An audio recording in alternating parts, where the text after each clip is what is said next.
Ang mundo ay madalas humihingi ng higit sa kaya mo, pero hindi ka obligado na ibigay lahat. Pahintulutan mo ang sarili mong magpahinga, maghilom at muling buuin ang mga parte mong napagod sa pakikipaglaban.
Ang lumang sopa ay may amoy ng kahapon, hindi na maipabalik.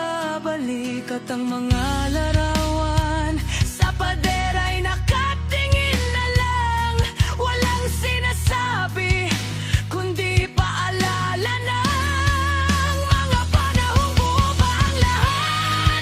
At sa bawat pag-ikot ng araw, ramdam ko ang kawalan.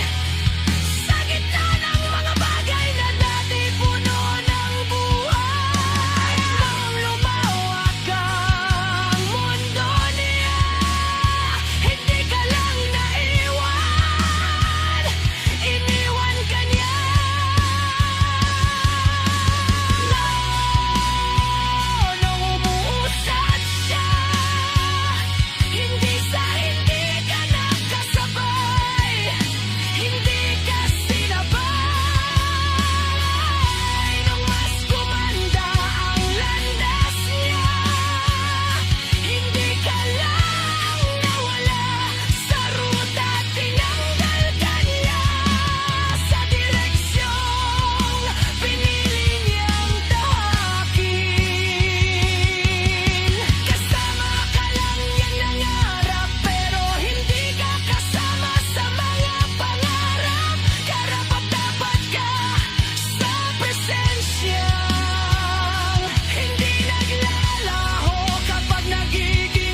sa kondisyon.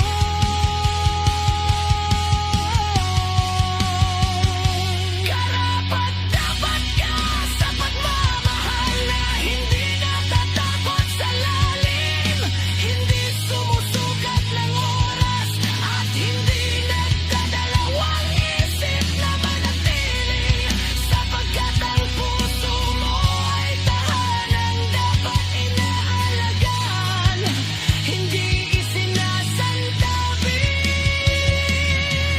Sinampal ako ng realidad na hindi porket maayos at tama ang pagtrato niya sa'yo, wala na siyang tinatago, mga lihim na hindi niya inaamin,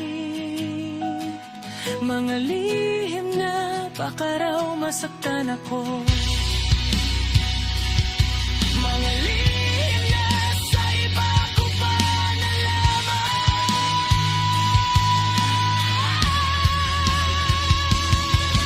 Hindi pala talaga garantiya na hindi ka masasaktan, kahit gaano pa kaayos at katama ang paraan ng pakikitungo niya. Kung ang puso niya naman ay hindi marunong maging tapat sa mundong ng pag-ibig na tila puro pisalat ang lahat magtatagpo, sana tayo nang magtatawag natin palagi. Isang taong hindi natatakot sa tahimik na sandali, hindi natutukso ng bagong kinang at hindi umaalis kapag nagsisimula na ang mga bahagi hindi maganda.